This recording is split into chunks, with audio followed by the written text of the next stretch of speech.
para que veas las partes de la historia clínica, ¿no? Tienen que ver las partes de la historia clínica y cómo es el modelo de historia clínica para que cuando tengan la historia clínica, pues tienen que, ¿no? De una u otra manera, en algún momento llenarla, ¿no? Su historia clínica. Pero lo que vamos a hacer ahora es el examen físico, ¿no? De la parte neurológica. Entonces, por eso estamos haciendo, ya hemos hecho la impresión general, ¿no? En la cual están las facies, ¿no? Las facies más o menos que caracteriza al cuadro que está llegando, ¿no? El paciente. El otro es el estado de conciencia, que es el Glasgow, que de todas maneras, esta pregunta del Glasgow, de todas maneras a uno de ustedes le va a tocar en la práctica, en el examen práctico, definitivamente. Las funciones superiores, obviamente vamos a hablar, ya hablamos de Alicia Fredusa, hablamos y de lo que es el EVA, ¿no? La escala visual analógica del dolor, ¿no? ¿Cuánto le duele, ¿no? Entonces hay que aplicar siempre el EVA, ¿no? Para cualquier tipo de dolor. Señora, del 0 al 10, ¿cómo le duele? Me duele como 3 de 10, doctor. Ah, 3 de 10, entonces es un poquito leve, ¿no? 5 de 10 ya es moderado, ¿no? Uy, moderado. Me duele la cabeza tipo, Eva, ¿cuánto de Eva, señora? O sea, ¿cuánto? A ver, le digo la escala, ¿no? De 0 al 10, señora, ¿cuánto le duele? Ah, entonces me dice tanto. Entonces tiene un Eva, ¿no? De intensidad 5 sobre 10 o 7 sobre 10. Ahora, si es de 10 sobre 10, ya es bastante, ¿no? Luego estamos con las funciones superiores que vamos a hacer, bueno, que hemos hecho el mini mental test, donde hacemos cálculos, memoria, si el paciente sabe leer, si comprende lo que lee, etcétera, ¿no? Se llama funciones superiores, ¿no? Y ahí actuamos que de todas maneras también le va a venir, le estoy diciendo la fija, que le va a venir su examen práctico. De todas maneras le voy a preguntar, diga usted, los ítems del mini mental test, ¿no? Mini mental test o test del Folstein o también llamado mini mental state examination, ¿no? Entonces, eso tiene que ser de fijo, eso es como una tabla de multiplicar, tienen que saber de ley, así, como 5 por 4 igualito, tienen que saberlo, ¿ya? Ahora, siguiendo con la clase, nos toca signos meningios y marcha, ¿no? Signos meningios y marcha. Entonces, para ¿no? Ir avanzando. Después nos toca motilidad. En motilidad vamos a ver dos clases, una voluntaria y otra involuntaria. Y después vamos a ver sensibilidad, equilibrio y pares craneales. Pero esto tiene que contar siempre tu examen físico de neurología, examen físico de neurología. O sea, lo que tú vas a examinar van a constar siempre estos pasos, ¿no? Entonces empecemos con los signos meningios. Bueno, los signos meningios, bueno, son signos que van a dar un síndrome meningio, ¿no? El síndrome meningio. Entonces, por ejemplo, un paciente viene con cefalea. Normalmente vienen con cefalea, náuseas, vómitos y fiebre. Esa es su triada, ¿no? Cefalea, náuseas, vómitos y fiebre. Cefalea, náuseas, vómitos y fiebre. Cefalea, náuseas, vómitos y fiebre. Esa es su triada siempre del signo meningio. Como les digo siempre, la fiebre siempre tenemos que preguntar, siempre, siempre. A veces el paciente a veces hay pacientes que te dicen todo, que te dicen de todo, te pueden hablar bastante, te dicen todo. Pero hay pacientes que no te dicen todo. Hay pacientes que tienes que sacarle las cosas con cucharita, o sea, de a poquito, de a poquito. Entonces tienes que preguntar. El éxito del médico está siempre en saber interrogar, ¿no? El saber preguntar. Y preguntas, no, por ejemplo, unas preguntas a veces un poquito, bueno, no tan dirigido a la enfermedad que tiene, y otra vez unas preguntas así que no, que a veces a la paciente lo pone, por ejemplo, no, se puede decir, entre la espalda y la pared tiene que responder, te dice una excelente pregunta porque de eso muchas veces se saca el diagnóstico. Entonces, es importante la manera como interrogan. Y por eso que la medicina es una ciencia y un arte, ¿no? Se lo han repetido mil veces. Ciencia y un arte. Es una ciencia, obviamente, y un arte porque es el arte de cada médico, ¿no? No todos los médicos somos iguales porque depende quién te evalúa, depende cómo es la persona, depende qué capacidad de amar tiene, ¿no? Porque a veces lo que normalmente les digo siempre, no hay que amar mucho, hay que amar. Como dice un cantante anterior, ¿no? No de sus épocas, ¿no? De los años 70, un cantante, uno de los cuatro grandes de Liverpool, no sé si hubieran escuchado, pero es de mi tiempo, ¿no? No, no es mi tiempo, pero es el tiempo que también escuchábamos nosotros, los cuatro grandes de Liverpool, que decía, all you need is love, ¿no? All you need is love, or love is all you need, ¿no? All you need is love, y love is all you need. O sea, el amor es importante en el médico, el amor al prójimo, ¿no? Aunque suene una cosa sencilla, ¿no? Realmente a la hora entrar en la cancha, pues, y estar como médico a veces perdemos la paciencia, perdemos la tranquilidad, ¿no? Y no somos amables, no somos buenos, no somos bondadosos, no somos compasivos, ¿no? De ver a una paciente que está mal y no podemos, o sea, con toda la fuerza ayudarlo. La idea es ayudarlo siempre, ¿no? Entonces los síndromes meningios van a dar a un síndrome meningio. Normalmente, ¿por qué? Ayer hicimos lo que es también ayer y anteayer lo que es, por ejemplo, ¿por qué puede venir un paciente? Puede venir por déficit motor, puede venir por convulsiones, puede venir por hemiplejías, ¿no? Como el síndrome déficit motor, hemiplejías, hemiparesias, paraparesias, ¿no? Entonces puede venir por mareos, por vómitos, por alteración visual, puede venir por vértigos, puede venir por alteraciones de la sensibilidad, puede venir porque está desorientado, ¿no? Que es la mayoría que viene, puede venir, como decimos, desmayado, sin con un trastorno de conciencia, ¿no? Entonces puede venir de diferentes formas. Entonces allá puede venir atáxico, puede venir, ¿no? Eh, eh, con problemas de parálisis ¿no? del rostro, etcétera. Entonces tenemos que sacar el síndrome, ¿no? Y obviamente una de las sintomatologías por lo cual viene un síndrome meningio es la cefalea, ¿no? Cefalea, náuseas, vómitos, fiebre. Cefalea, náuseas, vómitos, fiebre. Siempre, mayormente tienen fiebre porque la mayoría de las infecciones, pues, denota fiebre, salvo en abuelitos, ¿no? En abuelitos a veces no hay fiebre, en abuelitos, ¿no? En señores de edad a veces no hay fiebre y están infectados, ¿ya? Abuelitos, a veces no hay fiebre y están infectados. Pero en pacientes jóvenes normalmente, o adultos, ¿no? Siempre hay fiebre. Y la fiebre traduce, normalmente, como le digo, en medicina nunca hay siempre y nunca hay nunca. Y a veces 2 más 2 no es 4, a veces puede ser 6, ¿no? Y a veces puede ser 7. Entonces, entonces la idea sería que preguntemos, ¿no? Si hay dolor de cabeza, si hay fiebre. Y la fiebre normalmente corresponde a infecciones, pero también hay fiebre por neoplasia. Hay también fiebre por enfermedades autoinmunitarias, que son enfermedades que atacan ¿no? Que tus mismas defensas de tu cuerpo atacan a tus mismas células buenas, ¿no? De tu misma, ¿no? A tejidos y células buenas, de tus mismas defensas atacan a ti mismo, ¿no? Entonces, en los signos meningios hay tres signos meningios importantes, ¿no? Uno que es la rigidez de nuca, ¿no? La rigidez de nuca, el signo de Kernig y el signo de Brudzinski. Doctor, ¿y cómo me acuerdo de Kernig? ¿Cómo me acuerdo de Kernig? Para acordarme, una manera fácil de acordarme.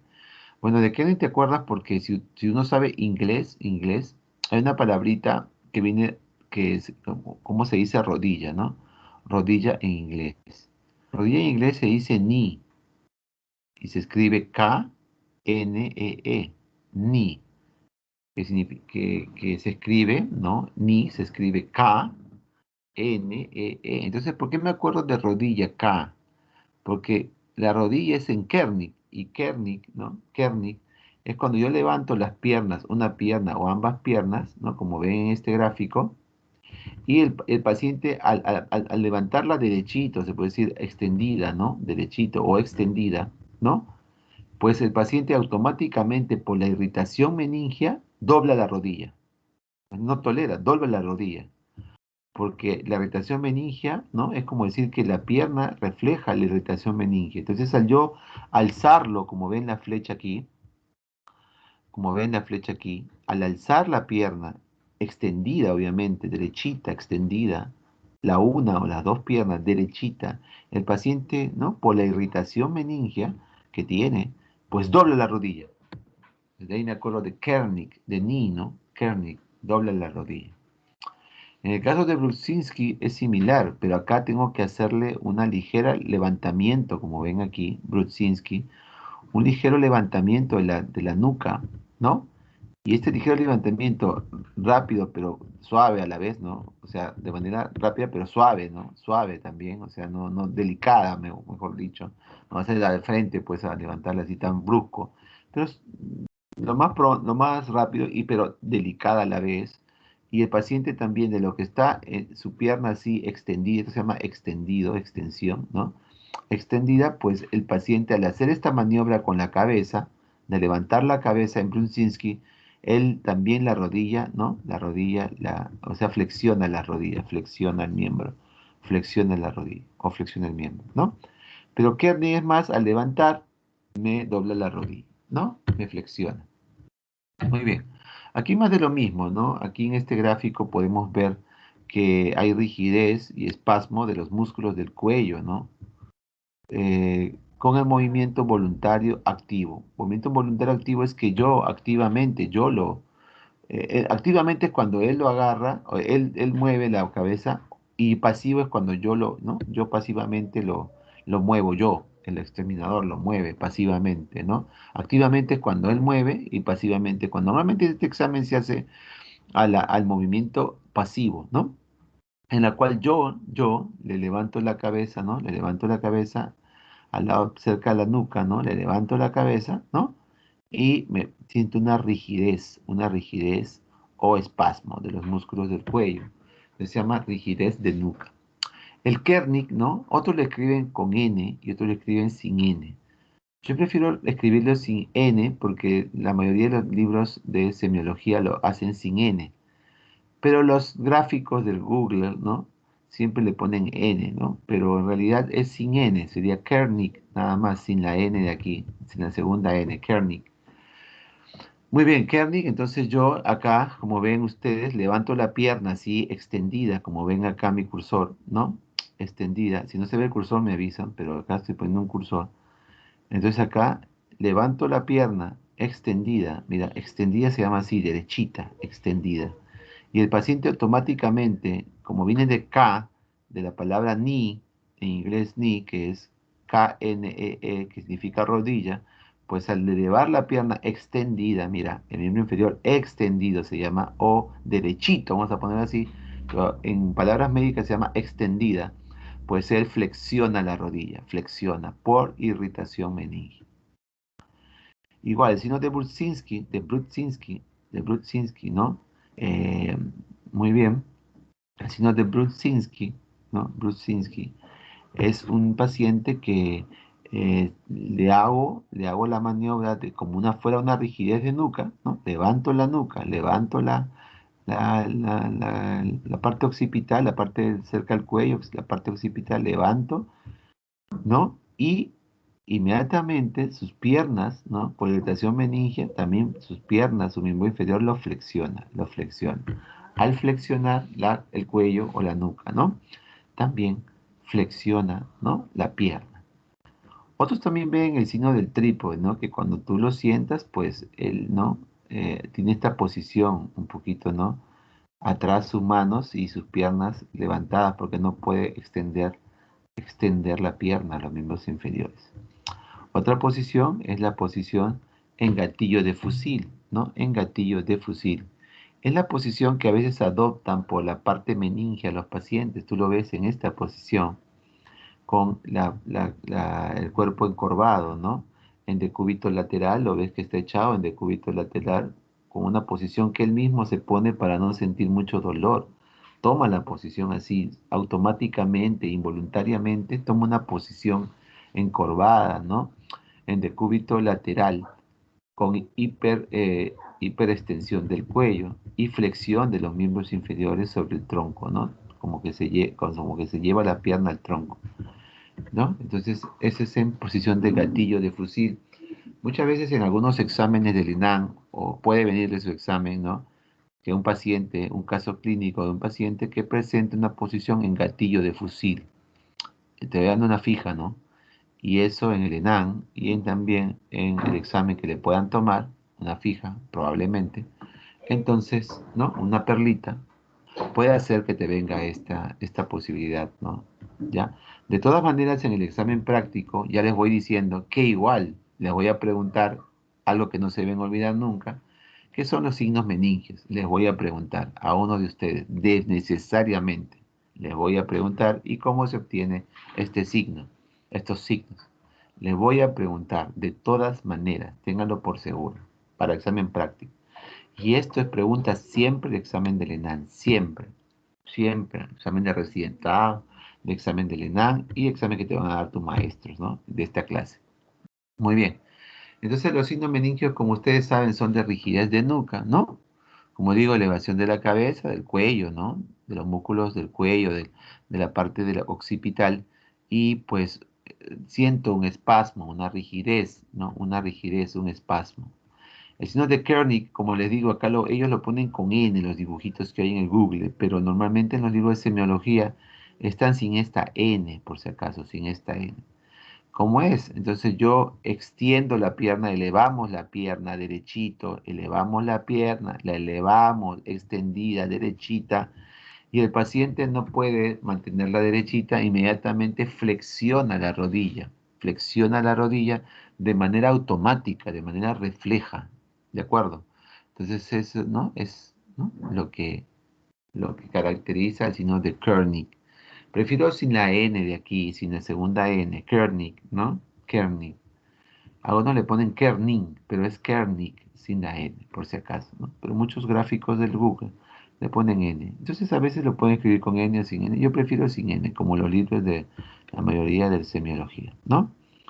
Muy bien. Entonces el signo de Brudzinski es un signo también en la cual elevamos la cabeza como si fuera una, es como la combinación de ambas, ¿no?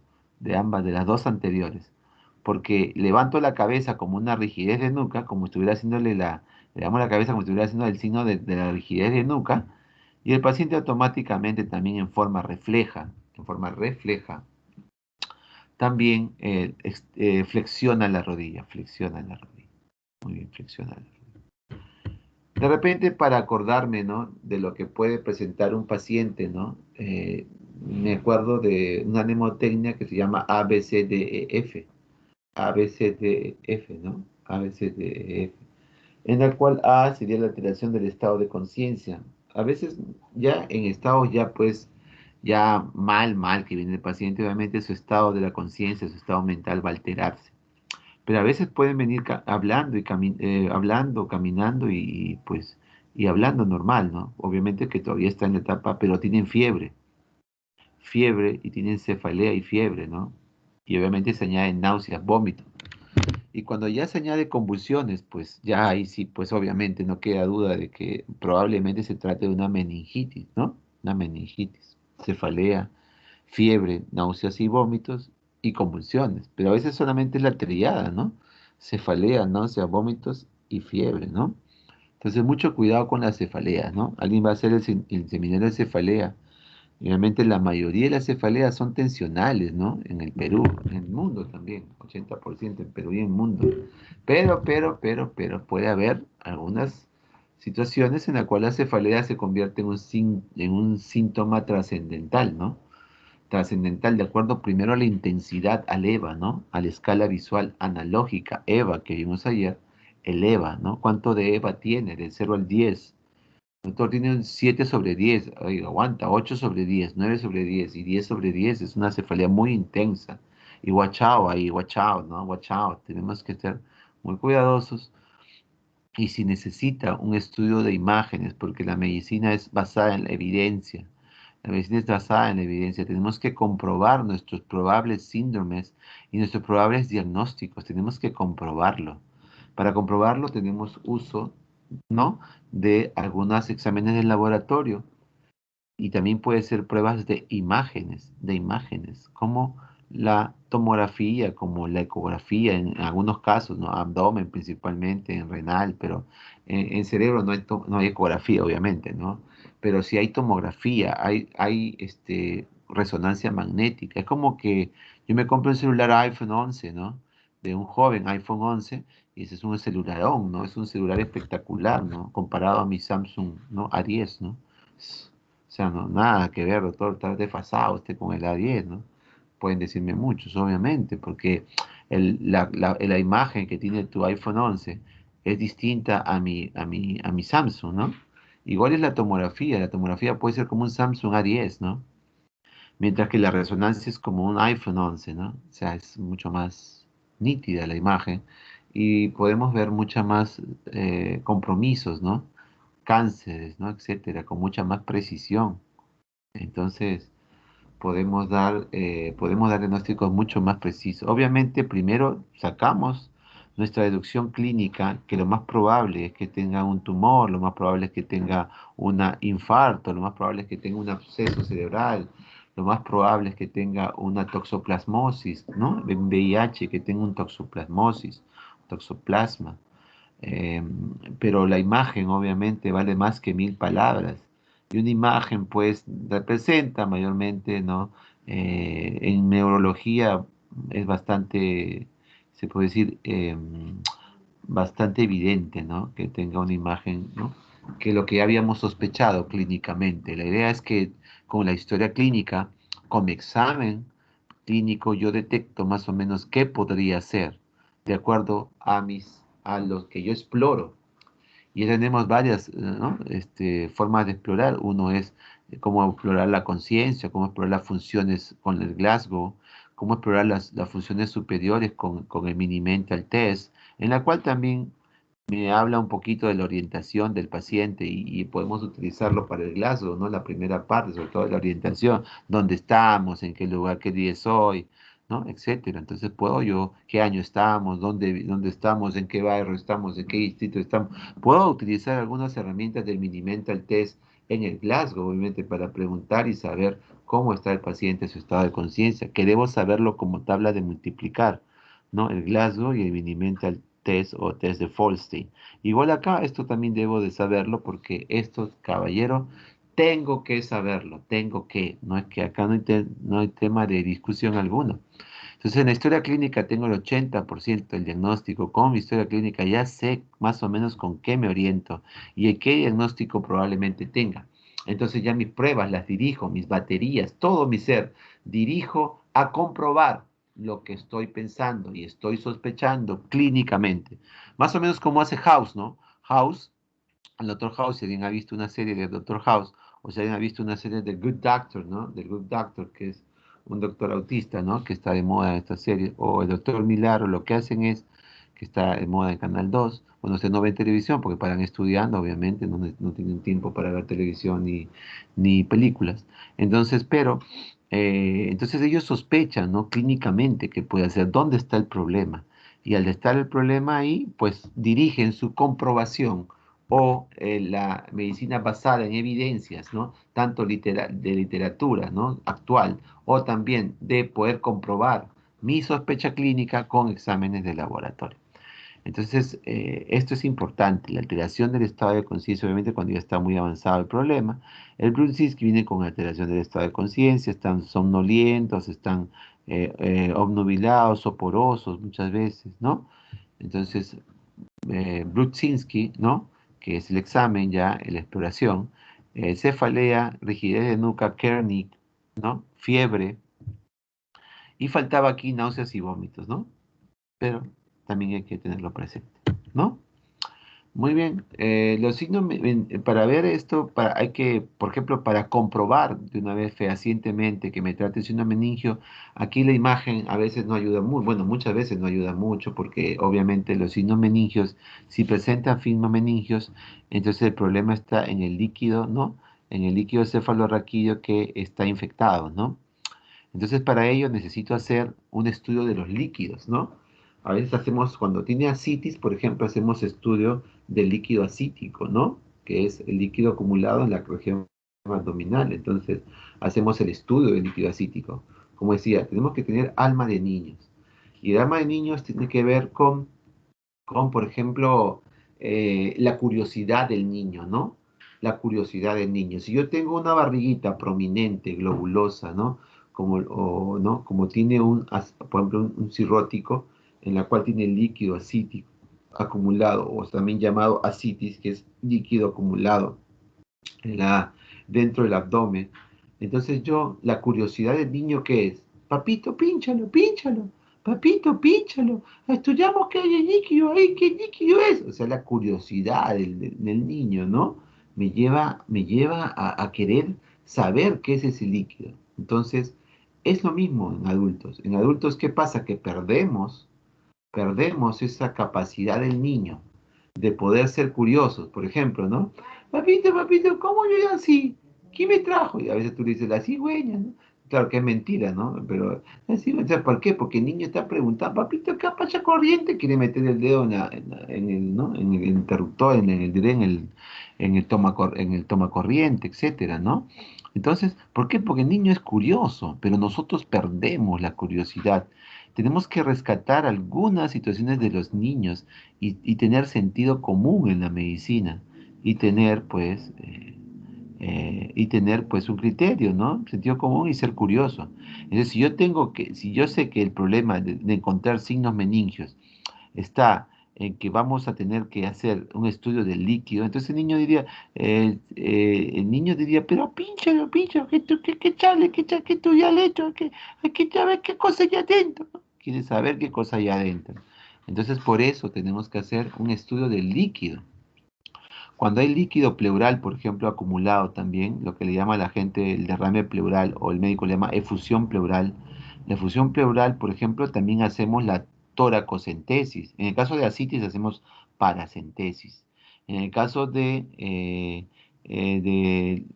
líquido pleural, ¿no? Que le dicen agua en los pulmones, pero no es en los pulmones, pues es en la pleura, ¿no? Obviamente, ¿no? La gente le dice agua en los pulmones, pero no es en los pulmones, es en la pleura, ¿no? Que es la tela que cubre la parte del pulmón. Entonces, ahí estudias el líquido, se llama toracocentesis, ¿no? Ese es un estudio del líquido. Entonces, en la medicina se estudia la parte de la sangre, que son exámenes sanguíneos, ¿no? O séricos, ¿no? Estudias en la sangre, que son la mayoría de los estudios. Sácate un análisis, te dicen, ¿no? Entonces, análisis de sangre o análisis séricos. Hay también análisis a través de líquidos. Por ejemplo, un líquido que tenemos muy común es la orina. Entonces, se le saca estudio de la orina, de líquidos, de la orina. Muy bien, también podemos tener líquido acítico, estudio de líquido acítico. A través de la paracentesis haces estudio de líquido acítico, ¿no? Quieres saber, curiosidad, la curiosidad de saber qué hay en ese líquido acítico. Tienes líquido pleural, haces estudio de líquido pleural, se llama hacer toracocentesis y estudias el líquido. ¿Quieres otra curiosidad? ¿Quieres saber de repente el líquido pericárdico, ¿no?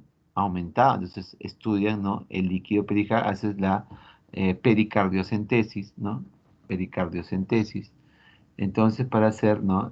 A ver si hay en el pericardio, hay líquido. Y en el líquido, del líquido cefalorraquídeo también se puede estudiar a través de la punción lumbar, ¿no? El procedimiento se llama punción lumbar, ¿no? Así como en abdomen se llama paracentesis, en los pulmones se llama toracocentesis, y aquí se llama punción lumbar, que significa que yo voy a entrar más o menos, entre la tercera y cuarta vértebra, que es aquí, o en la cuarta y quinta, aquí también, en este espacio.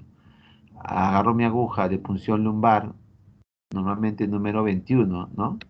Número 20, ¿no? Otros dicen número 20, más, ¿no? Un número 20, número 21.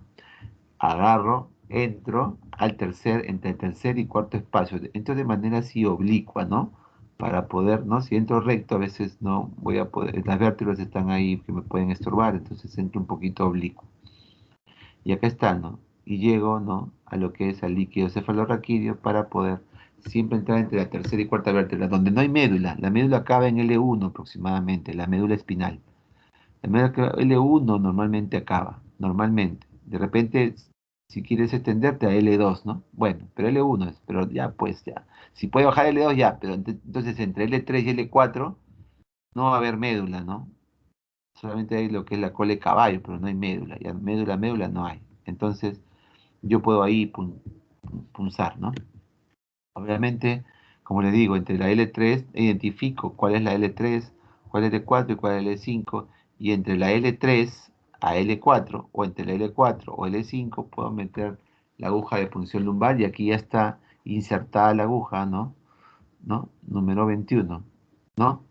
La aguja número 21, número 20, y pues voy sacando, ¿no? El líquido va goteando. Este es un líquido, por ejemplo, hemático, ¿no? Turbio y hemático.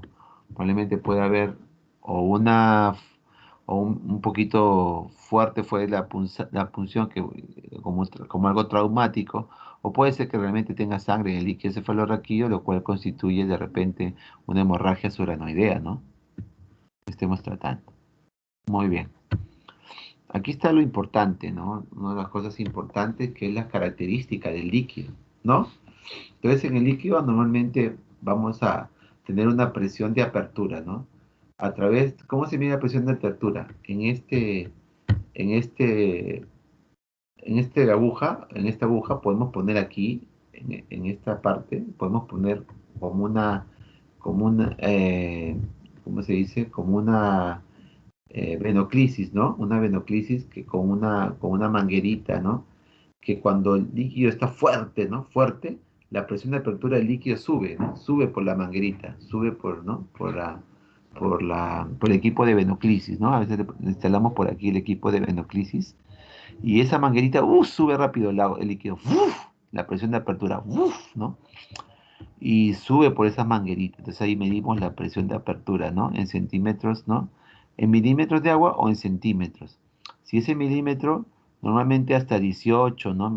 Hasta 18 centímetros de agua o que es equivalente a 180 milímetros, ¿no? 180 milímetros o 18 centímetros, ¿no?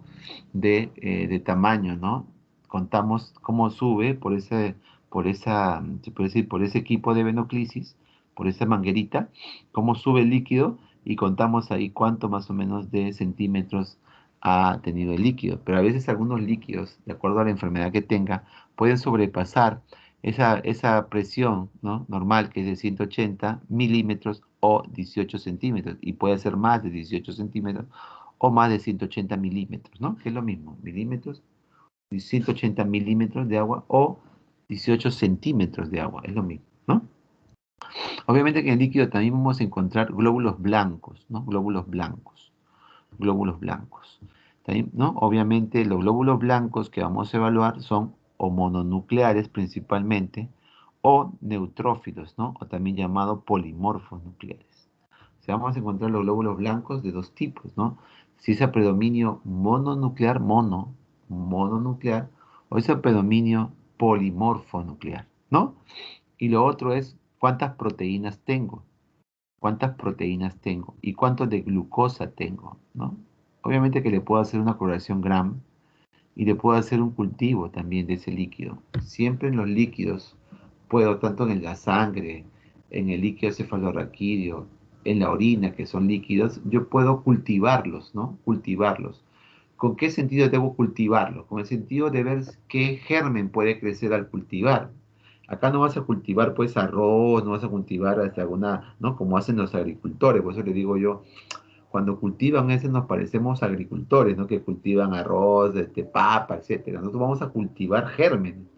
En medicina también somos como agricultores, ¿no? Así en chiste les digo, ¿para qué? Para que se acuerden de que nuestra tarea de cultivar es cultivar casualmente los líquidos, ¿no? Cultivar, ¿no? A través de sangre. Si cultivamos la sangre, se llama hemocultivo. Si cultivamos la orina, se llama urocultivo. Si cultivamos las secreciones bronquiales, se llama cultivo de secreción bronquial. Un paciente que está con tubo, intubado, podemos sacar aspirar las secreciones que bota el paciente por el tubo endotraqueal. Está intubado, ¿no? Está ¿no? Intubado. Y hacemos el cultivo de esas secreciones. O también podemos cultivar, pues, en este caso, el líquido cefalorraquídeo, para ver si crece algún germen. Cosa que si crece una tuberculosis o de repente un bacilo de Koch, ¿no? O si crece también un gran positivo, etcétera, ¿no?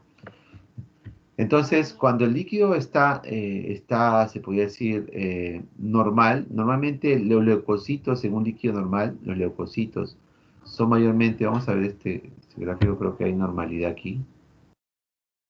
Ya. Aquí no está la normalidad. A ver, un ratito. No, no está la normalidad. Acá está la normalidad. Muy bien. Entonces, normalmente aquí, por ejemplo, en este tabla que se parece a la anterior, pues yo veo si es que primero cuántas, o sea, el aspecto, ¿no? Primero la presión, ¿no? La presión de apertura le llamamos, o qué presión tiene. Como les digo, es poner la agujita y al final de la agujita, como hay una hendidura, un huequito ahí, podemos conectarle un equipo de venoclisis y eso me va a dar con cuánta presión sale el líquido primariamente, con cuánta presión. Y ahí medimos hasta dónde ha llegado el líquido en esa sondita, hasta dónde llega el líquido. Y el líquido normalmente la presión normal es de 8 a 18 o de 8 a 20, ¿no? En la mayoría de los casos, de 8 a 18 o de 8 a 20. 8 a 20, ¿qué es? Centímetros de agua.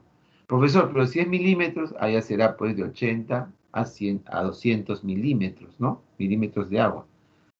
¿No? Milímetros de agua. Pero si yo no quiero en milímetros, yo lo puedo convertir a centímetros, que sería más o menos de 8 a 20 centímetros de agua.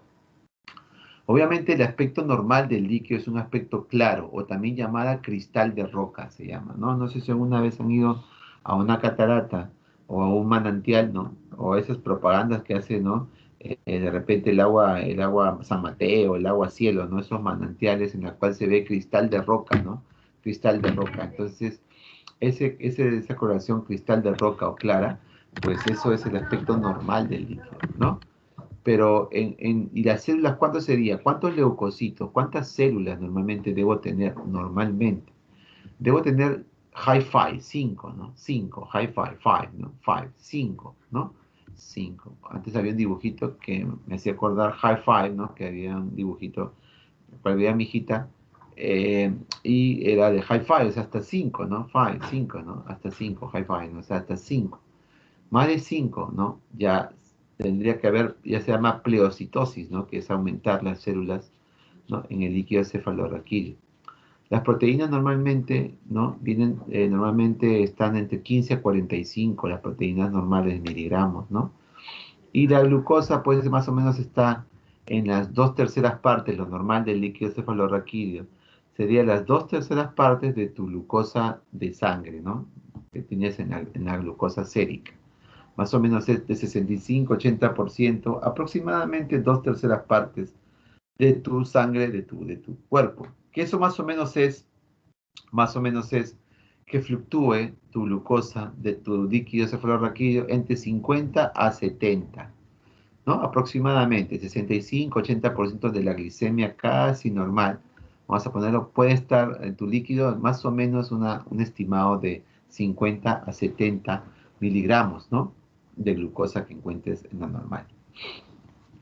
Obviamente, dependiendo a qué es lo que tenga, ¿no? En mi líquido cefalorraquídeo, pues va a salir, ¿no? Por ejemplo, las bacterias, le vamos a llamar bacterianas. Bueno, la tuberculosis es una bacteria también, pero acá las meningitis bacterianas son aquellas meningitis bacterianas que no son tuberculosis, no la consideran a las tuberculosis, a la meningitis bacteriana. A pesar que la tuberculosis es bacteria, pero es mejor decir bacteriana a otras bacterias que no sean TB, ¿no? Entonces le hacen como, o sea, obviamente la tuberculosis es una bacteria, pero le llaman bacteriana para que diferenciarnos un poquito de la meningitis tuberculosa, que es propiamente tuberculosa, pues, ¿no? Entonces la meningitis, ¿cuál es la característica de las bacterianas, tuberculosas y fúngicas, ¿no? Que es fúngica, ¿qué meningitis fúngica conocemos?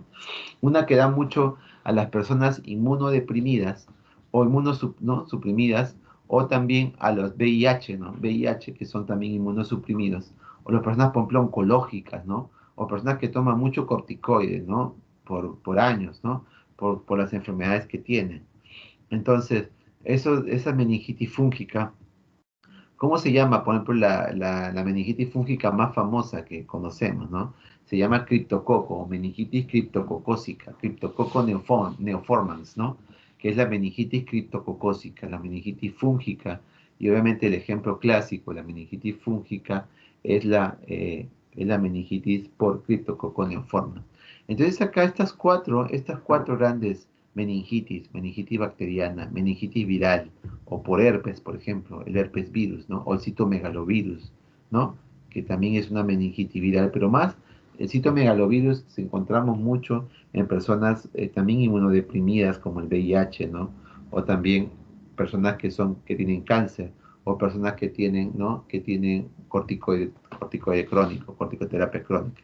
Entonces estas cuatro grandes meningitis, ¿no? Meningitis bacteriana, meningitis tuberculosa, pues tenemos que acordarnos que sobre todo en la bacteriana, en la tuberculosa y en la fúngica, le gusta a las bacterias y a estos honguitos, le gusta el azúcar.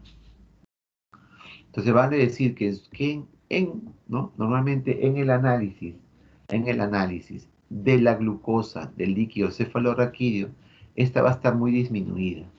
Y al decir muy disminuida, va a estar muy disminuida si te dije que 50-70 aproximadamente es lo normal de glucosa, que representan más o menos a las 2/3 partes de tu glucosa, ¿no? En sangre, ¿no? En sangre. Entonces, menos de 50 estarían estos pacientes, estas meningitis. Por ejemplo, si es una bacteriana y te encuentras que la glucosa está en 30 o está en 40, entonces tú dices, no, esta está muy baja, pues, esta es una bacteriana. Pero también puede ser bacteriana o puede ser tuberculosa o puede ser fúngica, de hongos. Entonces ahí, ¿no? Y también, obviamente, en caso contrario, la proteína va a pasar lo contrario de la glucosa. Las proteínas aumentan, ¿no? Lo normal es de 15 a 45, pero mira las bacterianas. Puede llegar hasta de 100 a 1000 proteínas, ¿no? A 1000 proteínas. En la cuanto a la tuberculosa, puede llegar ¿no? De también altas, de 60 a 700. En la fúngica también alta, de 100 a 700. Entonces, en esos tres, ¿no? Y en la viral casi todo es normal, excepto los leucocitos, ¿no? Excepto los leucocitos que son, ¿no? Que son altos igual, ¿no? En todas las meningitis, obviamente, los leucocitos son más altos de 5, ¿no? Todos los leucocitos son más altos. Se llama pleocitosis, ¿no? Que hay muchas células. Entonces, el problema va a ser si es a predominio mononuclear, mono, o si es a predominio polimorfo nuclear, polimorfo o mononuclear. Eso va a ser el problema.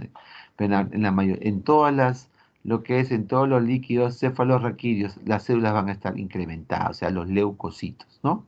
Obviamente el aspecto de una bacteria va a estar turbio, no va a ser cristal de roca, cristalcito de roca, ¿no? Clarita, bien clarito. En la vírica puede ser, como te digo, casi normal. Lo que son víricas, todo es casi normal en las víricas. Entonces, pero si está con encefalitis, como decía una compañía, tiene encefalitis, o lo más probable es que sea una encefalitis viral. Y las encefalitis virales, pues, o la o la meningitis virales, pues se caracterizan porque su líquido es casi a veces normal, solamente que aumentan los leucocitos sí aumentan, tienen pleocitosis, pero las proteínas, las glucosas, el aspecto puede ser normal y la presión también puede ser normal, la presión, el aspecto, las proteínas y las glucosas. Entonces, cuando yo te pregunte, ¿qué vamos a estudiar en un líquido cefalorraquídeo? ¿Qué vamos a evaluar? Vamos a evaluar la presión del líquido cefalorraquídeo, vamos a evaluar el aspecto del líquido cefalorraquídeo, ¿no? Cómo se ve, si es opalescente también, que es un poquito medio, no tan claro, o sea que no, ni tan turbio, sino es un color intermedio entre lo cristal de roca y lo turbio, ¿no? Opalescente, ¿no? Opalescente. Pues, entonces vamos a evaluar también las células. ¿Qué células? Los leucocitos, no se olviden, leucocitos o glóbulos blancos, ¿no? Que tiene que ser de 5 o menos. Las proteínas también vamos a evaluar y la glucosa. Obviamente que en estos estados, como ustedes ven, excepto las meningitis víricas, la mayoría de las glucosas están bajas y las proteínas están, al contrario de la glucosa, están muy altas. ¿Cómo se le dice esto en medicina? A las glucosas bajas en el líquido cefalorraquídeo se le llama hipoglucorraquia. Hipoglucorraquia. Glucorraquia. Hipo de bajo, gluco de glucosa, raquia de líquido cefalorraquídeo. Hipoglucorraquia. Y a las proteínas altas en líquido cefalorraquídeo se llama hiperproteinorraquia. Hiperproteinorraquia. Uno es hipoglucorraquia, y el otro es hiperproteinorraquia. Y otro es pleocitosis, ¿no? Aumentado de células se llama pleocitosis. Pregunta de examen, ¿no? Les voy a decir qué vamos a evaluar en un líquido cefalorraquídeo. Ustedes me ponen 5 puntos: presión, aspecto, células, que es las leucocitos, las proteínas y las glucosas, ¿no? Obviamente que las proteínas están muy altas siempre en las bacterias y en las tuberculosis y en las bacterias muy altas, y la glucosa está muy baja en las bacterias o en las tuberculosis, y también en las partes de los que es hongos. En hongos, pues, para que salga hongo positivo, normalmente se hace la tinción de tinta china, ¿no? Tinta china positivo, tinta china, ¿no? Tinta china que esté presente, tinta china positivo, se denomina meningitis criptococócico, criptococo neoforma, ¿no? Criptococo neoforma, que es el honguito que sale en pacientes inmunodeprimidos, inmunocomprometidos. Normalmente, en una meningitis, normalmente vemos bacteriana o tuberculosa, y de las bacterianas y tuberculosas, pues la más frecuente de todas estas meningitis es la tuberculosa, ¿no? Que es la que más hallamos en los hospitales, la tuberculosa, ¿no? Entonces, las criptococcus neoformans también tienen estas casi similares las características de la bacteria y la tuberculosis. En el caso de las víricas, de las enfermedades virales, sí son, realmente a veces puede pasar como que todo está normal y es una meningitis viral, ¿no? Las células nomás están más mentadas, los leucocitos, pero el resto puede estar normal. O puede ser que las proteínas suban, pero la glucosa siempre queda normal, no consume glucosa. Puede ser que aumente proteína, puede ser que tenga una presión alta, pero no el resto. Las células sí aumentadas, o sea, los leucocitos aumentados, pero no, o sea, hay pleocitosis, pero no hay lo demás, ¿no? En las víricas, como por ejemplo herpes, ¿no? Herpes virus, ¿no? Muy bien. Entonces aquí también podemos ver, ¿no? Aquí también podemos ver eh, también que puede haber un líquido en pacientes que tienen metástasis cerebral, ¿no? Carcinomatosis o metástasis cerebral, que puede dar un poquito de células, ¿no? Aumentadas en el líquido cefalorraquídeo, con proteínas a veces un poquito también, con proteínas también un poquito elevadas, y también con una glucosa baja, mira, ¿no? La glucosa baja y el líquido también entre claro o turbio, ¿no? Si es una hemorragia subaracnoidea, pues obviamente eh, podemos ver sangre, ¿no? En el líquido, hemorragia subaracnoidea, sangre en el líquido, y el aspecto también del líquido es medio hemático, ¿no? O santocrómico le llaman, ¿no? Santocrómico, un poquito medio como anaranjado, ¿no? Santocrómico, ¿no? Que expresa un poco de sangre. Obviamente las proteínas también están elevadas en la hemorragia subaracnoidea, y la glucosa normal, porque no es infección, ¿no? Aunque también vemos glucosa baja en los carcinomatosis, o sea, en las metástasis cerebrales, ¿no? O metástasis, ¿no? Cerebrales. En el Guillain-Barré, que también se hace, ¿no? A veces el estudio del líquido cefalorraquídeo, pues las células están normales, las proteínas sí elevadas y la glucosa normal, ¿no? Esclerosis múltiple también, las proteínas no están casi normal, la glucosa normal, y la célula también un poquito puede estar incrementado, ¿no? Pero no es, bueno, prácticamente en Guillain-Barré y esclerosis múltiple no se eleva mucho. Pero sí, lo que quiero que aprendas son los cuatro primeros, ¿no? Que es la que más te va a poder venir, y de repente hemorragia idea, ¿no? Muy bien. Entonces aquí, bueno, aquí en el anterior pues era lo mismo, ¿no? Una meningitis bacteriana, meningitis aséptica o las virales, ¿no? O también llamada aséptica, ¿no? En la cual no encontramos mucho elevación de proteínas ni consumo de glucosa. Como les digo acá, mira, el consumo de glucosa es tanto que es menos de 40 en las bacterianas o sépticas, ¿no? Las bacterianas o sépticas son menos de 40 la glucosa, y las proteínas volando, ¿no? Las proteínas volando, volando. ¿Y a predominio de qué es estos leucocitos, doctor? En bacterias es a predominio polimorfo nuclear o de neutrófilos, no se olviden, pregunta examen. En meningitis bacteriana, también llamados sépticas, ¿no? Sépticas, de sepsis, de bacteria. El predominio del líquido cefalorraquídeo de leucocitos es de neutrófilos mayor de 80%. A diferencia de la meningitis aséptica, que la polimorfos nucleares son bajos, ¿no? Bajos. O sea, ¿quién predominará? Si los polimorfos son bajos, va a predominar los mononucleares, ¿no? Aquí mononucleares, al igual que la meningitis tuberculosa, predominan los mononucleares. A veces en la fase aguda de la meningitis tuberculosa puede haber un poco, bueno, más polimorfos nucleares, puede haber, pero la mayoría de las meningitis tuberculosas, como son casi subagudas o crónicas, pues, ¿no? Vienen de 15 días, ya de 20 días, de 30 días de evolución los pacientes, con fiebre, náuseas, vómitos y cefalea.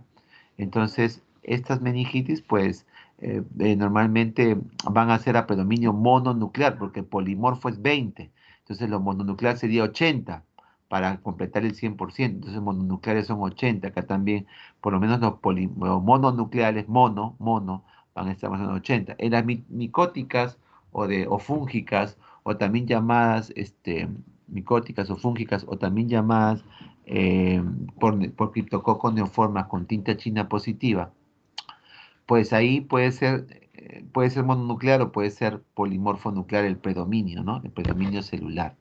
Obviamente que la diferencia entre las bacterianas o sépticas y las demás es que acá hay predominio de polimorfo nucleares, no se olviden, ¿no? Y los que consumen glucosa son las meningitis bacterianas o sépticas, consumen glucosa, las micóticas, les encanta el consumo de glucosa, les encanta la glucosa, y también en la meningitis tuberculosa. Y obviamente hay lo contrario, hay en las proteínas, ¿no? Las proteínas elevadas, ¿no? En tanto en tuberculosis, en fúngica o de criptococo neoforma, o en las bacterianas también elevadas, ¿no? Se llama hiperproteinorraquia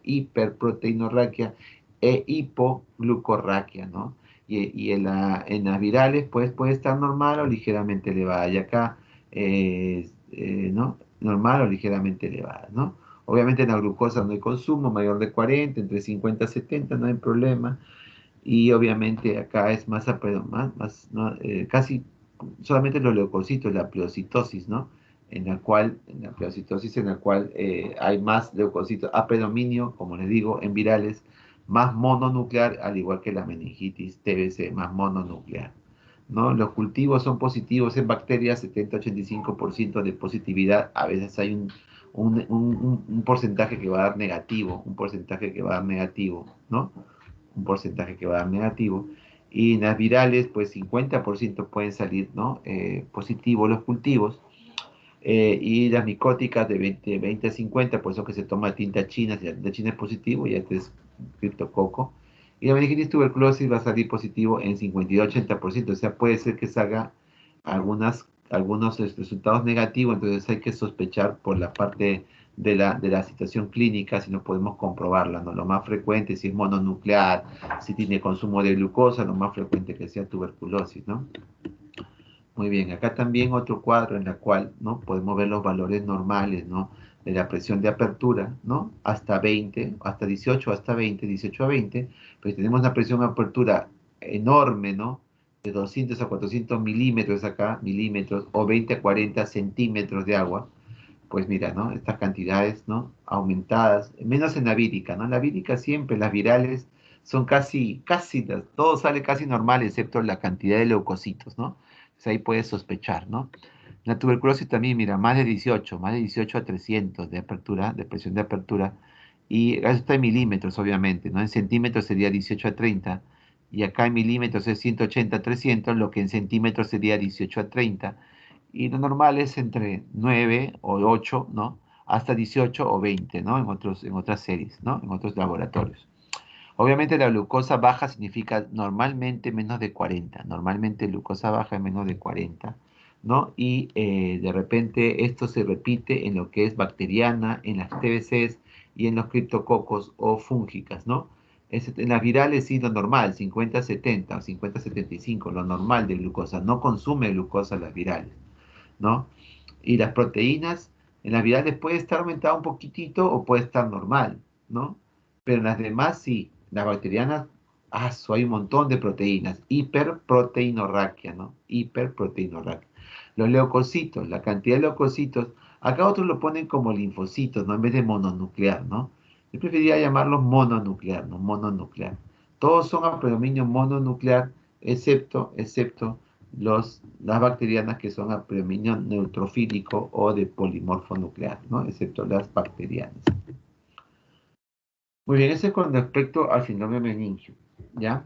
¿Alguna pregunta de síndrome meningio para avanzar a marcha? ¿Ahora no quedó claro? ¿Quieren que explique un poco más? Nuevamente, que es un paciente que viene con una clínica de cefalea, esa triada, cefalea, náusea, vómito, fiebre, cefalea, náusea, vómito, fiebre, cefalea, náusea, vómito, fiebre, cefalea, eso es tú ves un paciente que tiene cefalea, que tiene náusea, vómito, que tiene fiebre, lo más probable es que sea una meningitis. Y más aún le añades, tiene alteración de la conciencia, ya pues, está diciendo todo, ya pues, doctor, ya pues, ¿no? Es como decir, es como decir, tiene arroz, se hace con culantro, es arroz verde, se pone su alverjita, se le pone su pollito, o ya pues, doctor, eso se llama arroz, ¿cómo se llama arroz verde, ¿no? ¿Cómo se llama? Arroz con pollo, ¿no? Arroz con pollo, ¿no? Su pollo, su arroz verde con alverjita, ese arroz con pollo, pues.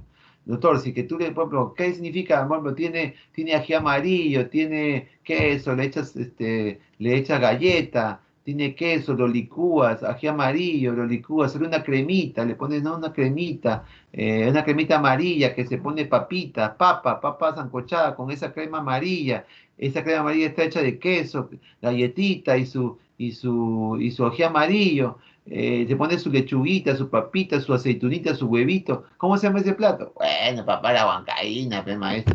Igual es acá, ¿no? Vine con fiebre, vine con náusea, vómito, vine con cefalea. Y a pesar de eso, tiene alteración de la conciencia. Ya pues, compadre, no hay otra. Pues es un síndrome meningio, ¿no? Ya, pues, ¿no? Vine con todo, vine con todo. Ya, y si convulsiona, ya paso, ya mucho, ya muchos datos, ¿no? Ya demasiado, ya. Realmente esto es una meningitis, pues, brother. Entonces hay que hacerle un estudio. De todas maneras, para verificar siempre la medicina basada en la evidencia, basada en la comprobación, basada en mi examen físico, pero también en mi comprobación a través del líquido cefalorraquídeo. Exploro, hago mi exploración, mi examen físico. Examen físico dice que yo voy a palpar, yo voy a tocar, yo voy a examinar. Entonces hace su examen físico, yo me acordé que el doctor Cabrera me dice los signos meningios, que nunca me olvide, como tabla de multiplicar, nunca me olvide. 2 por 2, 4, igualito. Signo meningio, que rigidez de nuca. Kearney, Brzezinski, de repente está en una posición de gatillo de fusil. ¿No? Este muchacho tiene todo, ¿no? Tiene todo para ser meningitis. Entonces le hago su rigidez de nuca, ¿no? Tiene rigidez, espasmo. Le hago su Kearney, pucha, que tiene, ¿no? Doble flexión a la rodilla. Hago su Brzezinski, oye, tiene la flexión, a la hora de hacer el cuello, de levantar la cabeza, flexiona la rodilla. Este es un síndrome meningio a todo. Le hago el estudio del líquido, sale consumo de glucosa, uy, hipoglucorraquia, la presión de apertura elevada, hipoglucorraquia, y las proteínas, no es de 15 a 45, sino están volando las proteínas, hiperproteinorraquia, lo contrario, la hipoglucorraquia, y más que tiene células más de 5, tiene 50, 100 células, 200 células de leucocitos. ¿Y qué predominio es? Predominio mononuclear, pregúntele Nan, mononuclear, ¿no? Entonces, o linfocitaria, o puede ser a veces que te pongan linfocitos, pero más mononuclear, a predominio. Esta es una tuberculosis, pues, ¿no? Entonces, tú ya sabes, ¿no? Tú ya sabes. De las bacterianas, pregúntale Nan, ¿cuál es la más frecuente en bacterianas, no en TB? De las bacterianas, ¿cuál es el germen más frecuente de la meningitis bacteriana? Puede ser una pregunta de examen. El germen más frecuente de las meningitis bacterianas. Pregunta examen del ENAM. ¿Alguien sabe? De las bacterianas. ¿Alguien sabe? ¿Estreptococo? Claro, pues maestro, Streptococcus pneumoniae, la misma que coloniza la sinusitis. También otra pregunta de examen de ENAM. El germen más frecuente en sinusitis. Streptococcus pneumoniae. El germen más frecuente en faringe. Streptococcus pneumoniae. El germen más frecuente en pulmón. En neumonía. Streptococcus pneumoniae. Hoy todo ese Streptococcus pneumoniae. Y arriba, como todo esto, la sinusitis también puede ir arriba, ¿no? El problema se puede diseminar. El Streptococcus pneumoniae hacia la meninge. El Streptococcus pneumoniae, la pregunta de ENAM. Doctor, desde ya sabe, ya desde ahorita. Desde semiología ya sabe que te tocó con neumonía. Es fácil, ¿no? Eso te va a preguntar en el ENAM. Divide el caso clínico, paciente varón en la cual llega a emergencia por cefalea, náusea, vómitos y alteración de la conciencia. Se le hace, mira, así viene la pregunta, se realiza una punción lumbar y tiene estos hallazgos, presión de apertura elevada, ¿no? Más de 20. Vamos a tener 50 centímetros de agua. Tiene también glucosa en 35, hipoglucorraquia.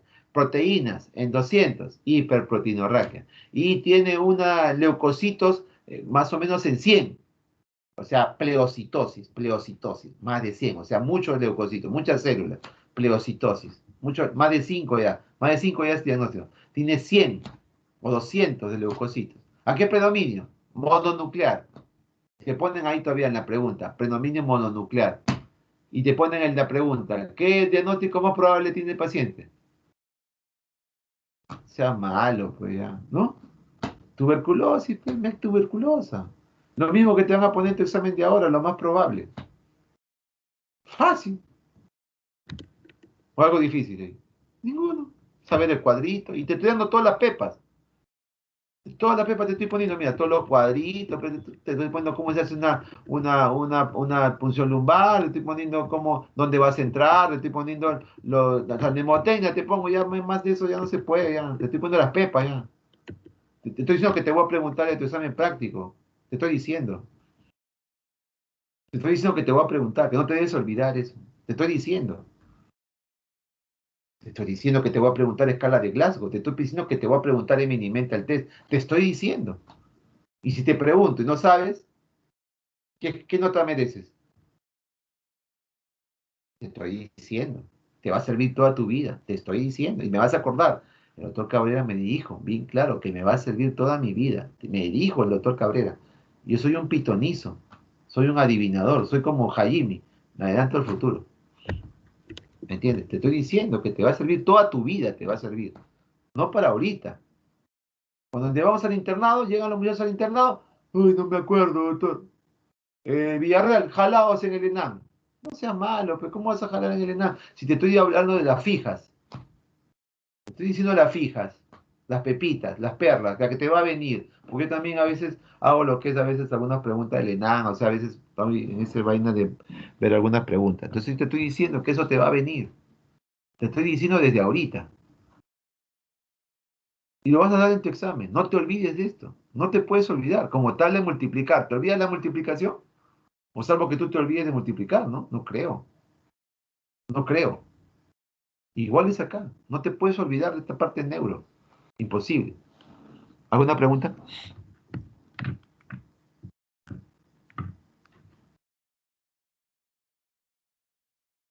¿Alguna pregunta? ¿Nada? ¿Todo bien?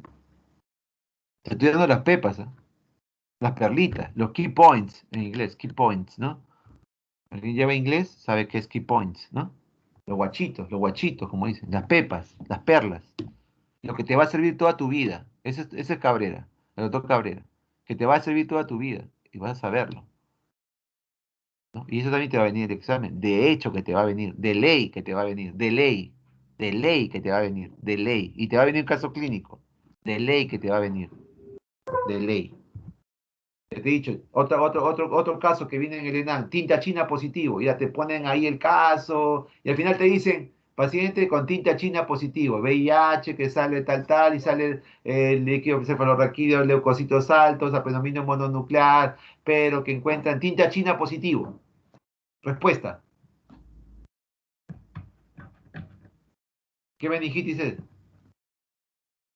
¿Criptococócica? Claro, pe compadre, criptococo neoforma, ¿qué más va a hacer, pe? ¿Qué más va a hacer? Doctor, muy fácil me la haces, doctor, muy fácil me la haces. ¿Qué más te puedo hacer ya, hermano? Más que eso ya no te puedo ayudar, pe. Y eso te va a servir toda tu vida, me acordarás. Toda tu vida, acuérdate de mis palabras. Toda tu vida. Acuérdate nomás lo que te estoy diciendo. Toda tu vida. Ahora, el otro grupo, mi idea es que también nosotros entre colegas competimos una competencia sana, ¿no? De quién aprende más, ¿no? Y obviamente yo quiero que mis grupos siempre aprendan más que otros grupos, ¿no? Por ese orgullo que tengo de que mis alumnos sean unos tigres de Bengala, unos tigretones, ¿no? Llegan a la final, llegan al internado. ¿Quién te ha enseñado? Cabrera, ¿no? Soy Cabrera del Hipólito Uná de Bravo Chico, por si acaso ahí trabajo, así que me visitan, está cerca, somos vecinos, ¿no? Identificado con la Villarreal, identificado con todos ustedes, ¿no? Cuando gusten, siempre estoy ahí, para su servicio, ¿no? Yo fui su alumno en semiología. Ya se registra la pandemia, van ahí a practicar, a hacer su externado. Tienen el campo libre, bueno, obviamente después del COVID, ¿no? Soy Cabrera, me avisan, ¿no? Ahí estamos. Bravo, chico, corazón. De acuerdo. Vamos a hacer marcha. Y ahí terminamos. Bueno, en marcha, bueno, también obviamente tenemos que ver cómo camina el paciente. O sea, nosotros como médicos tenemos que ser bastante observadores. Nuestro ojo tiene que estar pues al nivel del 100% ubicado para ver las enfermedades, chicos. Ojo, el ojo clínico, el ojo. Tu ojo debe ser desarrollado, tus sentidos en realidad. Así como el músico tiene una sensibilidad para el oído, ¿no? Hasta que el músico es full oído, es, o sea, que te saca la música, te la saca con el oído. El oído en ellos es el oído clínico, vamos a decir en ellos, el oído clínico, en el músico, ¿ah? En el músico, el oído clínico. Mientras que nosotros, en la medicina, es el ojo clínico, el ojo. Pero obviamente tenemos que dominar los sentidos, porque a veces hay que oler, por ejemplo, podemos una cetoacidosis diabética, podemos oler, ¿sí o no? ¿Qué podemos oler?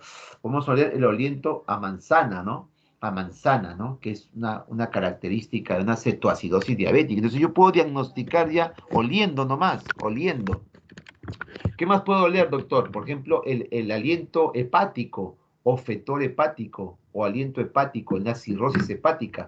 Huelo, tiene un aliento, ¿no? Un poco, no sé, bueno, es un olor sui generis, ¿no? Que cuando ustedes lo huelan, el fetor hepático, el aliento hepático, ¿no? Entonces yo puedo oler, y con oler, la melena, por ejemplo, cuando hay una melena, pucha, que huele feo, pues, ¿no? Entonces, huelo, ¿no? O una vaginosis, una vez me acuerdo que nos vino una mujer con una vaginitis bacteriana, una vaginitis, ¿no? Y cómo olía, pero un poquito fuerte, ¿no? Pero para que vean, ¿no? Que uno oliendo puede determinar ciertos diagnósticos con solo oler. Y obviamente, todos tus sentidos tienen que estar activados. Tu oído, ¿no? Por eso que tú auscultas crepitantes, auscultas los soplos, ¿no? Tú vas auscultando. Tu oído tiene que ser bravo. A veces no puedes distinguir los soplos tan finitos, ¿no? Por ejemplo, los soplos se clasifican ¿no? Del 1 al 6, ¿no? 1/6, 2/6, 3/6. Obviamente los 4/6, incluso los 5/6, ya pues eso lo escucha hasta, ¿no? Hasta el portero, lo escucha de lejos, todavía lo escucha, ¿no? ¿No? Sobre todo los 6/6, ya son soplos, pues pues ya si no le escucha, ya no seas malo, ¿no? Ya, pero hay unos que son 1/6 o 2/6 que no lo vas a escuchar, entonces, pero tu ojo clínico, entonces el ojo clínico tiene que estar desarrollado. El ojo clínico, mirar, por ejemplo, este se parece un hipotiroidismo, mira, tiene una fase gordita, tiene la cara, ¿no? Cara gordita redonda, viene con bradisiquia, bradilalia, este es un hipotiroidismo. Mira, ya, hay un hipertiroidismo, exoftalmos, ¿no? Tienes que mirar exoftalmos, delgado, flaquito, ¿no? Flaquito, delgado, mira, este es un hipertiroidismo. O viene un cirrótico, ascitis, ¿no? Abdomen globuloso, ascítico, con circulación colateral, con puntos rubíes, con ginecomastia, con distribución del vello tipo ginecoide, con palmas hepáticas, con ictericia. Otra que doctor, esto es una cirrosis hepática. Maestro, te dice, doctor, al ojo nomás. Puta, que eres bravo, tú puedes. Alumno de Toca Cabrera, ¿no? Eres bravo. Igual es acá, en la marcha tienes que determinar el ojo clínico, la marcha. Entonces, ves cómo está parado, le haces caminar, siempre en un examen neurológico se hace caminar a través de una línea recta, ¿no? Le haces caminar, otra vez regresa, así, ¿no? Y vas viendo, o desde que llega a tu consultorio, vas viendo cómo camina, ¿no? Obviamente, el paciente debe caminar hacia adelante y hacia atrás, ¿no? Y a veces de forma lateral también, ¿no? O debe sentarse en una silla, ¿no? Está sentado, a ver, señor, párese usted solo. Y a veces cuando tienen problemas musculares o problemas de la marcha incluso, como tienen a veces rigideces, por ejemplo un parkinsoniano, ¿no? O un parkinsonismo, tienen rigideces, entonces para levantarse de la silla, les cuesta, ¿no? Les cuesta. Les cuesta levantarse de una silla y se llama incorporarse de una silla, ¿no? Incorporarse. Le haces caminar, puedes hacerle caminar también de puntillas, de pie, ¿no? De talones, sin una línea, puedes subir y bajar escalera, etcétera, ¿no? Entonces, eh, hay la prueba de Fournier, esa es la prueba, ¿no? En la cual se le pide al paciente que se levante de una silla, ¿no? ¿No? Se pare, ¿no? Se pare, obviamente en posición erecta, se pare, camine, se detenga, ¿no? Gire al mandato mío. A ver, señora, levántese usted, a ver. ¿Ves cómo se incorpora, ¿no? Se incorpora de la silla. ¿Ves, no? A ver, se para. A ver, párese derechito, se pone directo, a ver. Porque si está encorvado, de repente es un Parkinson, ¿no? Está encorvadito, ¿no? Se pone en posición medio medio ¿no? En flexión y, ¿no? En flexión y abdominio dorsal, ¿no? Una flexión dorsal, ¿no? Hace que camine, se detenga, entonces puedes ver las marchas, ¿no? Ves y también si está táxico, por ejemplo, una marcha, ¿no? Que como tipo borrachito, ¿no? Cuando uno se emborracha, ¿no? Camina medio táxico. ¿Qué significa táxico? Que la pierna la abre un poco, abre, y esa abertura de la pierna para que no se caiga, ¿no? Porque se puede tambalear, ¿no? Y se puede caer, entonces abro más las piernas. Eso significa que camino abriendo más las piernas, o sea que aumento la base de sustentación. Abrir más las piernas significa aumentar la base de sustentación. Aumento la base de sustentación. Veo también si se va para un lado, se va para el otro, etcétera, ¿no?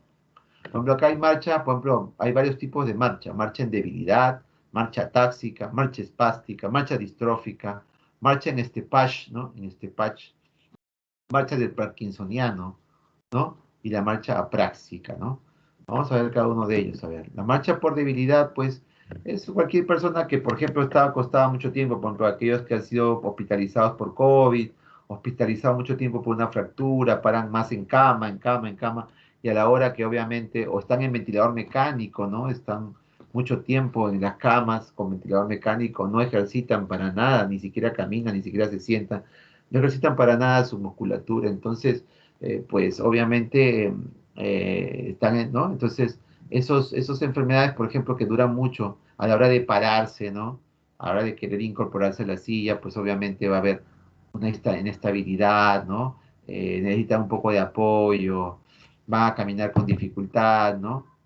Quizás se asemeje a una marcha táxica, ¿no? Porque aumenta las bases de sustentación, ¿no? Aumenta que separa las piernas para que no se caiga, se puede balancear de un lado a otro, necesita un poco de apoyo, de ayuda, ¿no? Porque está mucho tiempo en cama, pues, por debilidad, ¿no? O los abuelitos que a veces ya se postran en cama, otra vez volver a pararse, pues el abuelito siempre tiene que estar entretenido, haciendo caminar, ¿no? Haciendo un poquito de caminata siempre el abuelito, ¿no? No, nunca lo dejen sentado, echado ahí el abuelito, siempre caminando, porque si no, entra una marcha en debilidad, ¿no? Siempre que camine el abuelito, que haga sus cositas, lo más simple, pues no debe ser pues cargar dos sacos de arroz, pues no, no seas malo, ¿no? O sea, lo normal, que camine, que haga sus ejercicios, pues eso es una caminatita, ¿no? Una caminatita aeróbica, vamos a decir así, ¿no? Aeróbica, ¿no? Muy bien, las marchas atáxicas, ¿no? Son marchas que en la cual amplían, ¿no? Puede ser una marcha, por ejemplo, atáxica sensitiva, ¿no? Por interrupción propioceptiva de la médula espinal, ¿no? A veces como que puede haber una base de sustentación aumentada por problemas de dolor, ¿no? Dolor neuropático, como vimos ayer, ¿no? Parestesias, dolores tipo hormigueo, tipo ardor, y puede marchar un poquito medio como borrachito, medio atáxico, ¿no? La marcha es temblorosa, obviamente, aumenta la base de sustentación, obviamente. Las marchas atáxicas normalmente aumentan la base de sustentación porque ellos quieren caerse o lateralizarse para un lado, no caerse para un lado. Entonces, para no caerse como el borrachito, pues, ¿qué tiene que hacer? Aumentar la base de sustentación, o sea que las piernas, ponerlas un poquito, abrirlas y caminar como más o menos, ¿no? Abiertas las piernas, ¿no? Abiertas las piernas, ¿cierto? Entonces, al caminar, el paciente lanza un pie hacia adelante, apoyando primero el talón y luego los dedos, ¿no? Entonces, un poquito, ¿no? Eso, ¿no? Pero ven, por ejemplo, en la esclerosis múltiple, en tabes dorsal, neuropatías periféricas que las hablaba, ¿no? En dolores, ¿no? Que tienen parestesias, ¿no? Hormigueo, calambres, dolores muy intensos, ¿no? Tipo ardores, ¿no? O lesiones también del tronco encefálico, ¿no? Muy bien. Hay marchas táxicas de los trastornos cerebelosos. Estos sí son las verdaderas marchas atáxicas, ¿no? De los trastornos cerebelosos. Cuando tiene alguien un problema en cerebelo, pues obviamente va a venir a tu consultorio, va a caminar de una manera tipo borracho, ¿no? Con la base de sustentación, porque tienen un tumor o cáncer del cerebelo, un tumor cerebeloso. Entonces va a haber una marcha atáxica, una marcha inestable, irregular, titubeante, que quiere caerse se balancea, porque quiere caerse por los lados, se balancea de uno a otro lado. Entonces ellos van a caminar, ¿no? Normalmente ampliando la base de sustentación. Incluso cuando camina alrededor de la silla, porque le pone la silla, a ver, dice, camina alrededor de la silla, señor, a ver, camina alrededor de las sillas y a veces quieren irse para un lado o para el otro, ¿no? La marcha táxica, hasta no es cerebeloso, es la verdadera marcha táxica, ¿no? Entonces, a veces se solicita que camine unos pasos hacia adelante y hacia atrás en la línea y se desvía, ¿no? A veces dibujando una estrella, ¿no? Hacia adelante, hacia atrás, ves que se desvía, como que se pone medio como borrachito, ¿no? Se desvía y marcha en estrella se llama, ¿no? Entonces se llama, es una marcha de tipo atáxica o cerebelosa, ¿no? La marcha espástica, pues, una marcha de, por ejemplo, le da un derrame cerebral o que se llama, ahora se le llama enfermedad cerebrovascular. La gente lo conoce como derrame, ¿no? Pero en realidad no es derrame, porque puede ser que sea isquémico, ¿no? Y más derrame creo que se referirá a la gente a lo que es la hemorragia, ¿no? La hemorragia, ¿no? La hemorragia intracerebral. Entonces, hay pacientes que vienen con su infarto, enfermedad cerebrovascular. Entre las enfermedades cerebrovasculares, ¿no? Enfermedad cerebrovascular, la más frecuente es la isquémica, ¿no? O el infarto, ¿no? Infarto o isquemia. Así como hay infarto al miocardio o al corazón, hay también infarto al cerebro, ¿no? Infarto cerebral o isquemia cerebral, o también denominada enfermedad cerebrovascular. Antes le decían ACV, accidente cerebrovascular. Después fue DCV, desorden cerebrovascular. Y ahora es enfermedad cerebrovascular. SB es lo correcto ahora hablar SB, enfermedad cerebrovascular. Estas pueden ser de tipo isquémica, que son el 80%, los infartos también llamados, que son el 80%, y solo el 20% es hemorrágico, ¿no? El 20% es hemorrágico. Entonces, ellos, por ejemplo, que hacen este SB, enfermedad cerebrovascular de tipo hemorrágico, de tipo isquémico, pueden tener una hemiparesia o una marcha espástica, ¿no? Porque es un signo de primera neurona motora, ¿no? La síndrome piramidal, espasticidad, ¿no? O rigidez, ¿no? Más espasticidad, se pone espástico los músculos, duros, rígidos casi, en un lado, ¿no? En el lado normalmente contralateral a la lesión. ¿Por qué? Porque si se afecta, por ejemplo, el lado izquierdo de mi cerebro, pues me va a dar la parálisis por la decusación nerviosa, me va a dar, ¿no? Parálisis, ¿no? En el lado derecho, al contrario, ¿no? La contralateral. Con aumento del tono muscular, que es la espasticidad, la hiperreflexia y debilidad, ¿no? Obviamente no puedo mover todo mi cuerpo, toda la parte de la mitad del cuerpo. Entonces, ay, perdón, arrastra su pierna, ¿no? Arrastra su miembro inferior al caminar, ¿no? Como está espástico, va a arrastrar, ¿no? Va a caminar, pero arrastrando sus pies, ¿no? Porque permanece todo contracturado, ¿no? Y después, cada paso que va a dar, ¿no? Obviamente levanta la cadera para poder elevar el pie, ¿no? Y conducir su miembro inferior que tiende a arrastrarlos. Eso se llama, ¿no? Eso se llama movimientos, ¿no? O marcha en segador, ¿no? Marcha en segador. O movimientos semicirculares, ¿no? Porque yo quiero jalar mi pierna y al querer no arrastrar la pierna, pues yo quiero levantar un poquito y hago siempre movimientos semicirculares, ¿no? Avanzo y otra vez arrastro mi pie, como no quiero arrastrar, levanto un poquito y hago movimientos semicirculares. Sigo avanzando, movimientos semicirculares. Sigo avanzando, movimientos. Entonces, marcha espástica, o también llamado marcha ensegador, ¿no? La marcha, bueno, esa es la marcha espástica. Bueno, también puedo tener paraparesia o paraplejía espástica, ¿no? Rigidez, ¿no? Rigidez en ambos miembros inferiores.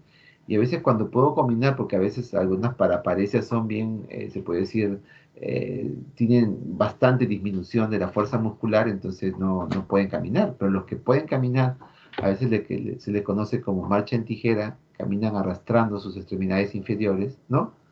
Y los muslos se encuentran en una posición de aducción, ¿no? O sea, más pegado a tu... Aducción es cuando los muslos se juntan, aducción, ¿no? Se juntan los músculos y tus piernas se separan.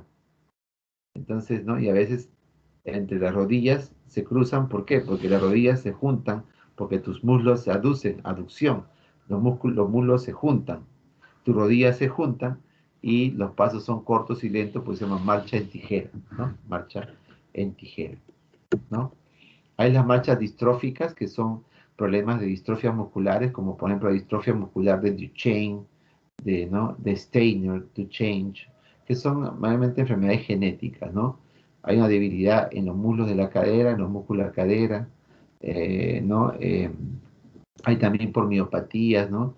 Es lo que le conoce, ¿no? Con la marcha del pato, ¿no?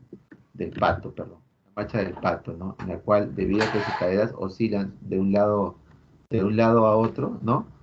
Por dificultad en fijar la cadera y debilidad de los glúteos, pues ellos caminan como pato, ¿no? Obviamente aumentan la base de sustentación. Y obviamente, como tienen problemas musculares, ¿no? Por la distrofia muscular que tienen, Entonces, aumentan también un poquito la base de sustentación al caminar, ¿no? Tienen dificultad en fijar la cadera y obviamente debilidad en los glúteos, ¿no? Muy bien. La marcha distrófica se hace, ¿no? Lo que es la maniobra de Gowers, que es, eh, si estoy acostado, por ejemplo, ¿no? Paso a ver, está acostado el paciente, ¿no? Entonces le digo, señor, a ver, ¿qué está acostado? Para ver su debilidad muscular, ¿no? A ver, siéntese usted solito. Entonces a veces es ya que para, ¿no? Como tienen problema muscular o de distorsiones musculares, realmente les cuesta sentarse solito, ¿no? Les cuesta, ¿no? Hago la manera de, a ver, siéntese solito, a ver, y les cuesta, ¿no?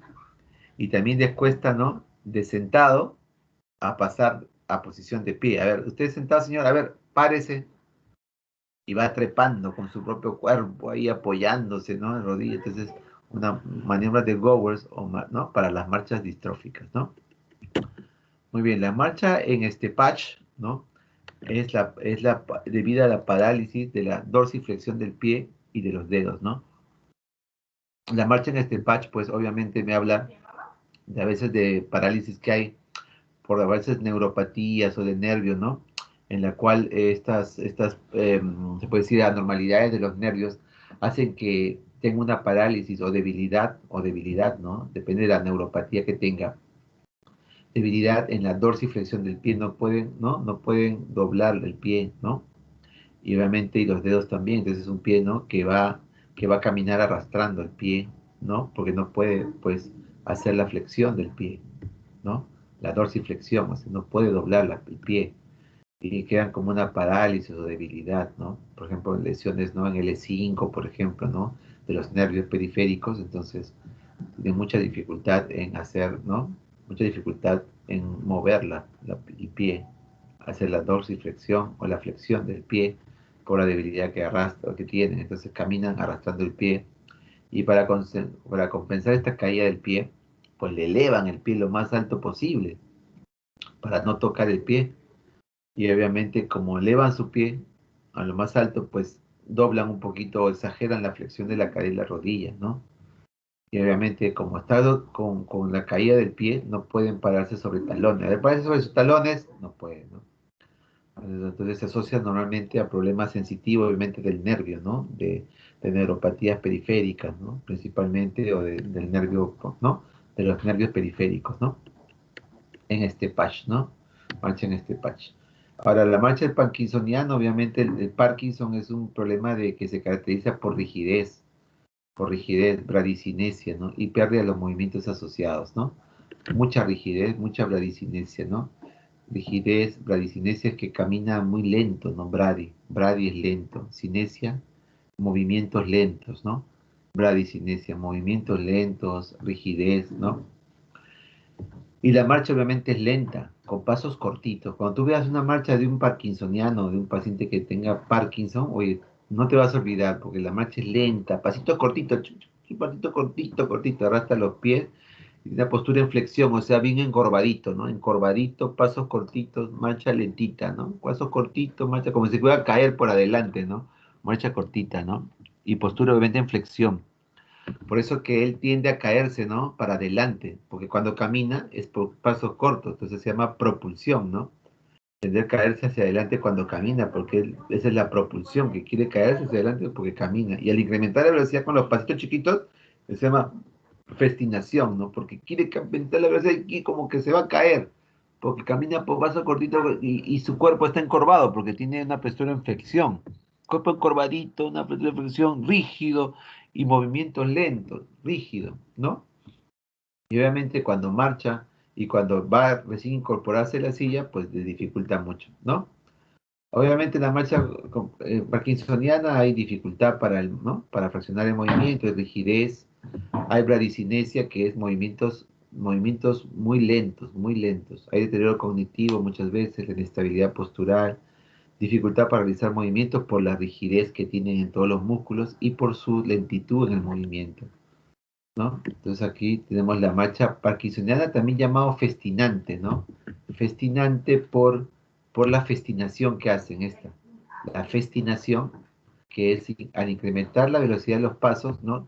como es chiquito, quiere incrementar. Como hago pasos cortitos, el paciente se desespera y quiere aumentar la velocidad. Y al saber la velocidad, más pasito chiquito, chiquito, chiquito, pasito, pasito, se llama festinación, ¿no? Como que se quiere caer para adelante. Entonces, obviamente que se llama marcha también, marcha festinante, ¿no? ¿Y qué es una marcha festinante? Esa marcha, pues, de pasos cortitos, con bradicinesia, ¿no? O sea, con movimientos lentos, muy lentos, y mal despegue, ¿no? Del suelo, porque es lento, lento. Camina con, ¿no? Manteniendo flexión de las caderas, todo su cuerpo flexionado, flexión de cadera, flexión del cuerpo. Inclinado el tronco hacia adelante, como le digo, se quiere caer para adelante, ¿no? Porque quiere avanzar, avanzar, y los pasitos no le dan, pobrecito, porque está rígido, está duro, pues camina lento, entonces camina lento, entonces quiere avanzar, quiere caerse para hacia adelante, ¿no? Y obviamente se llama festinante, ¿no? Festinante que quiere avanzar más, aumentar su velocidad, ¿no? Obviamente puede haber perdido el equilibrio, ¿no? Etcétera, ¿no? Muy bien. Y la marcha práctica es aquella pérdida utilizada en forma apropiada, lo mismo es al caminar, ¿no? Obviamente, ¿no? Eh, Acá, sobre todo en la marcha práctica, hay dificultades para iniciar la marcha, ¿no? No puede dar giros, ¿no? Sus pasos son cortos también y se encuentra muy inestable, ¿no? Normalmente, ¿dónde podemos ver esto en la práctica? En cualquier paciente que ya son también problemas de lesiones cerebrales extensas, ¿no? Y que a veces comprometen lóbulos frontales, donde están las funciones superiores, ¿no? Los lóbulos frontales principalmente. Entonces, dificultad para iniciar la marcha, no puede dar giros, pasos cortos también, y se encuentra muy inestable. Quizás acá con gráficos podemos ver, ¿no? La marcha hemipléjica, ¿no? En la cual por la misma rigidez del cuerpo, acá lo ven, por la misma rigidez, por ejemplo acá, una hemiparesia o una hemiplegia derecha, como en este caso, él quiere arrastrar la pierna, entonces al arrastrar la pierna hace movimientos semicirculares, mira, ¿no? Arrastra la pierna, pero a través de semicírculos, ¿no? Entonces se llama la marcha de ¿no? Senegador, ¿no? O hemipléjica, ¿no? ¿No? Senegador o hemipléjica. En marcha de parkinsonismo que hemos visto ahorita, mira, la flexión del cuerpo. El cuerpo lo flexiona, ¿no? Los pasos son cortitos, tiene rigidez, tiene bradicinesia, rigidez, ¿no? Rigidez. Pregunta examen del ENAM, ¿no? ¿Cuál es ¿no? La parte más discapacitante de un parkinsonismo, ¿no? O de un Parkinson, ¿no? O un paciente que sufre de Parkinson, ¿no? La marcha parkinsoniana. Es la bradicinesia, ¿no? Tiene movimientos lentos, cortos, pasos cortos, ¿no? Pasos cortos y cuerpo en flexión, pasos cortos o marcha festinante, marcha parkinsoniana o festinante, ¿no? Mira, ¿no? Lento, corto. Acá la ataxia cerebelosa, en la cual, mira, mis piernas separadas, aumento de la base de sustentación, aumento de la base de sustentación. ¿Para qué? Para no caerme, para no irme de lado. Es ataxia cerebelosa, ¿no? Acá el pie caído es este pie en este patch que le llamo, ¿no? En este patch, ¿no? O pie caído, o pie, ¿no? Que no puedo hacer la dorsiflexión, mira, el pie está caído, ¿no? En este patch, por problemas del nervio, ¿no? De repente tengo una hernia o algo en la columna y pues no puedo porque no da mi pie, tengo un pie caído, un pie se puede decir, sin mucha movilidad. Bueno, no puedo hacer la dorsiflexión, entonces el pie está caído. Como el pie está caído, pues levanto la pierna, levanto el pie hasta más alto, ¿no? Más alto. Igual que las marchas sensitivas, ¿no? Levanto también la pierna más alto de lo normal y obviamente flexiono más la cadera, ¿no?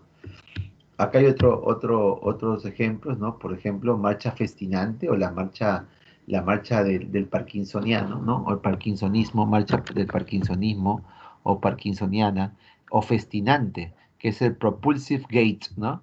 ¿no? El gatillo propulsivo, ¿no? Que quiere irse hacia adelante, mira, quiere irse hacia adelante, su cuerpo está, ¿no?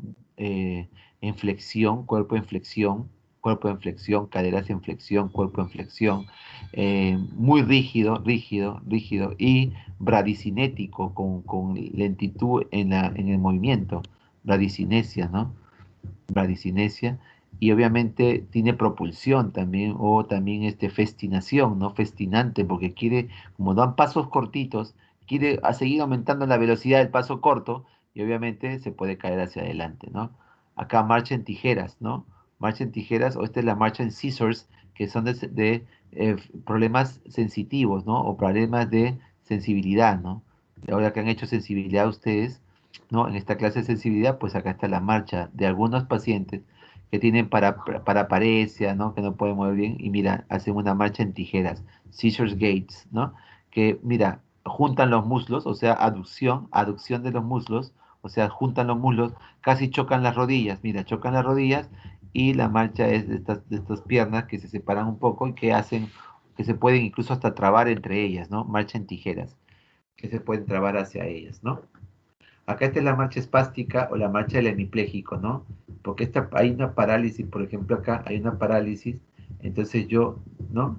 Trato de moverlo en semicírculos, ¿no? Como arrastro el pie, lo muevo en semicírculos, también llamado marcha del senegador, ¿no? La marcha en este patch, ¿no? La marcha en este patch es la de la pie caído. Marcha en este patch, en este paje o en este patch, ¿no? En este paje, en este patch, ¿no? O del pie caído, ¿no? Del pie caído, ¿no? Del pie caído.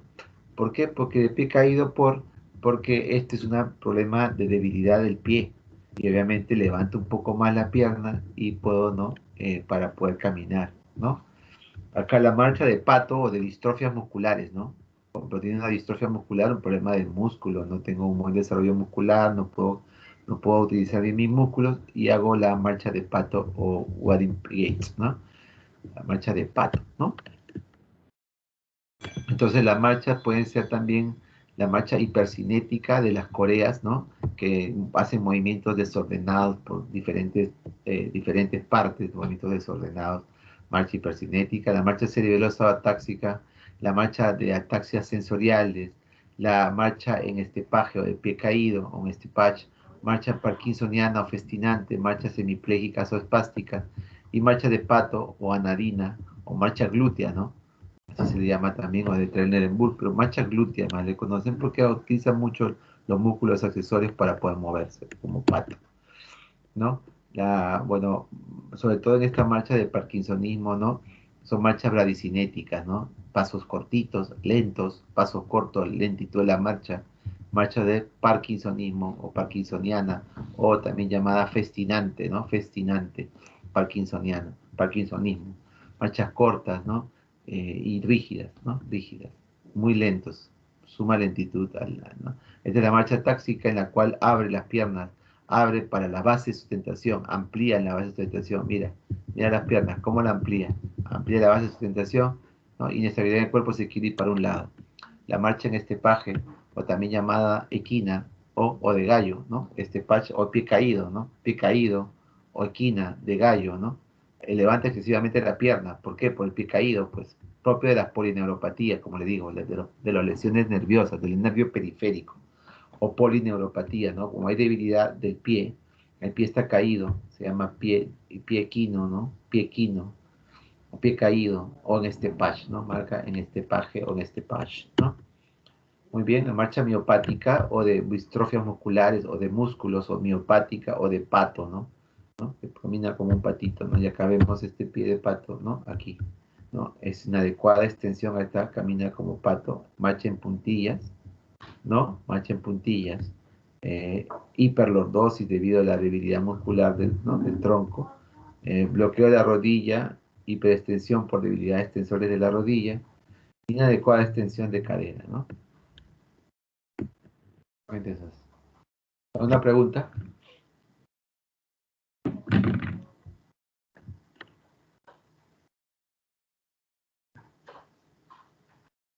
No sería, acá se oye, ¿alguna pregunta?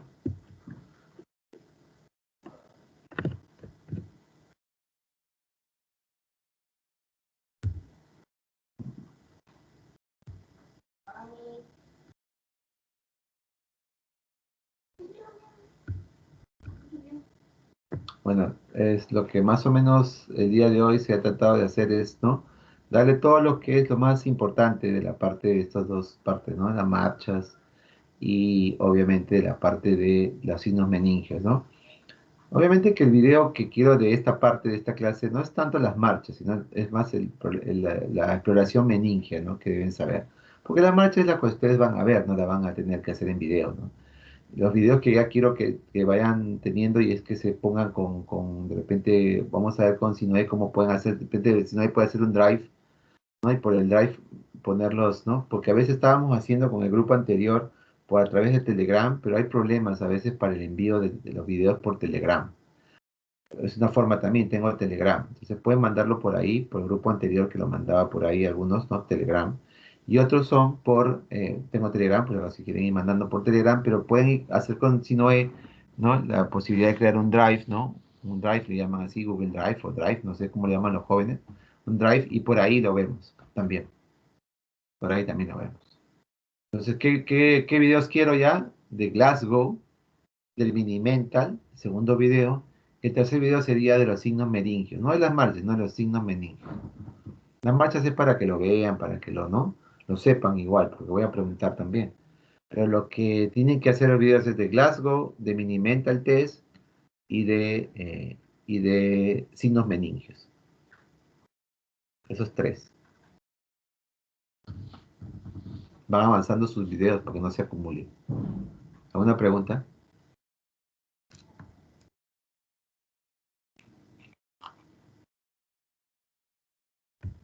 Entonces terminamos, ¿no? Si no, ¿estás por ahí?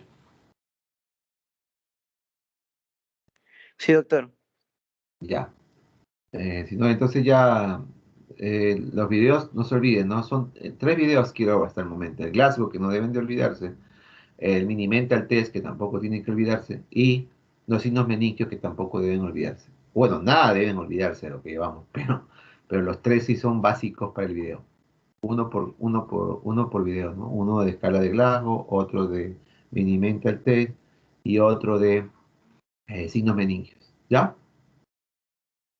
Vayan examinando para que no se acumulen.